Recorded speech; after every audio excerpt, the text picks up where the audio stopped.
My name is Tom Marshall. I live in San Clemente, California now, and I worked at KAKE Radio and TV from 1977 to 1984.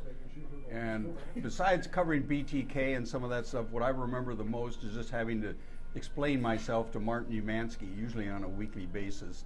And I thought at that time, this is really tough. But you know what? He was the best general manager I ever worked for in my career.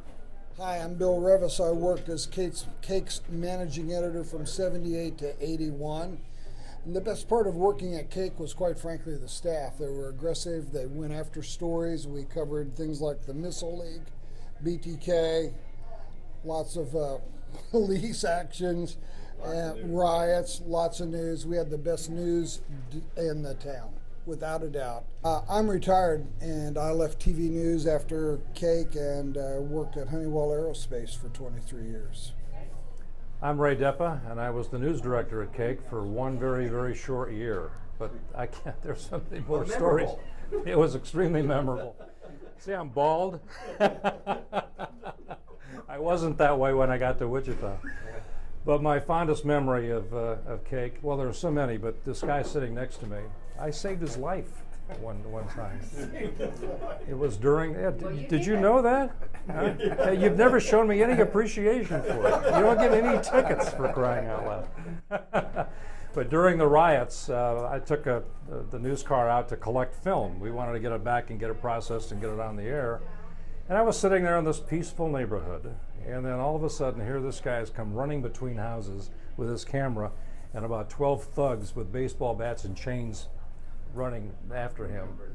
So I flipped the front of the car door open, and he dove in, and I stepped on the gas, and every window in that car was shattered. I don't think I had to pay for the damages on that one, but I still have the brick that came through the windshield, and that fondest memory of KAKE. God bless everyone who's worked there. It was a delight. Sure. We'll continue it on. All right. Bruce can tell a story about how he dove in a car. Yeah. Didn't know who it was. Hi, I'm Bruce Frank, and I worked at KAKE from 1979 to 1983. And yes, one of my fondest memories is of Ray Deppa saving my life. Another one of my fond memories was going to the University of Alabama on a Wichita State football charter and getting some film of Bear Bryant leaning against the goalpost because he thought he had an easy victory. And he did. And he did. And the other memories I have of all the great people that we worked with there, and it's good to see everybody and that we're still all friends. I'm in Phoenix, Arizona now, working in the financial industry, and I've been there 30 years. All right, I'm Mike Ewan. I am the only one among all these white-haired or no-haired people that still work at KAKE-TV. That's a compliment, as you can see here. I am currently the weekend anchor and report Monday through Wednesday. I used to anchor the morning show for 20-plus years. Been at KAKE 34 years. And my most fond memory of KAKE-TV is having one of those one-hour Martinizing sessions where you had to go up to Martin Umansky's office and he grilled you until you wanted to cry. But somehow he never fired me. I mean, he would grill you and then he would say, get back to work. Or he would see you in the hallway and say, why aren't you working? When did you first come to KAKE? Came to KAKE in 1981. I had worked at Channel 12, worked in Miami, came back to Wichita, and came to KAKE as a reporter and did pretty much everything. Reporter, assignment editor, news director for one glorious year, assistant news director, anchor, and now back to being a reporter and anchor. So I'm Jim Siebert. I was a photojournalist at KAKE-TV in the early 80s. And my fond memory is working with each one of you guys. Tom Marshall with Ruth Finney when we broke that story. And we were the only ones that were sitting. Yeah, all the rest of the press was sitting in the press room. We had Lemonian out by ourselves. You know, Gary Shapiro doing the story on Posse Comitatus. Bruce Frank on the many aviation stories we did, but the one we won an award for was the Braniff story when it closed up. Mark, you with doing the track stories, and my favorite shot of all is hanging out the back end of the car with my camera about this far off the ground with this woman running right in front of me.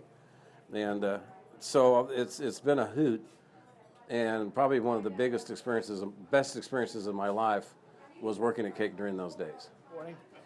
Hi, I'm Mark Chamberlin, and I worked at KAKE from 1974 until 2005, 32 years. I did 13 years in the news department, 14 in marketing and promotion, and 4 in sales. And my time in the newsroom was memorable, mostly because of the people who were there. I remember something Ray Depa said that I use to this day. He said in one of his first talks to us, "This is a great station. It is a great place to practice your craft." And I still use that phrase and thought it really was apropos, because it was a great place to do great journalism, to tell great stories, to help the community. And of course, Martin Umansky guiding us through all that stuff. The great Larry Hatterberg, of course, and all the wonderful stories, the parties that Jim Siebert hosted at his house, and all the other magical moments. We didn't have much money. We didn't make much money. We made the best of a situation. I'm Gary Shapiro. I worked at KAKE from 78 to 83. I was a reporter and anchor there. It was just an amazing time working with all these people. It was just terrific, and there are just so many stories. Which one should I tell? I don't know. I got a lot of tickets. Tickets was my nickname, Spanky. so anyway, I think one of my favorite KAKE-TV stories was, KAKE in those days was a little bit cheap. And so Mark Allen was our sports guy, and they were sending him to cover a Shocker basketball game somewhere. We were doing a telecast of it, but they didn't really want to pay for an airline ticket. So this funeral home had a plane, and they flew bodies around the country, and they worked a deal so that Mark could travel in the front seat of this plane when they were flying bodies to like Cleveland or Toronto or wherever. And so they were taken off out of the airport, and they were climbing, and this body was in a casket in the back, but as the plane was going up, the air was coming out of the body, and there were all these strange noises coming from the back of and Mark Allen said, "That's it, never again. I'm not going to do that anymore." Why did I tell that story? But anyway, these guys are just awesome.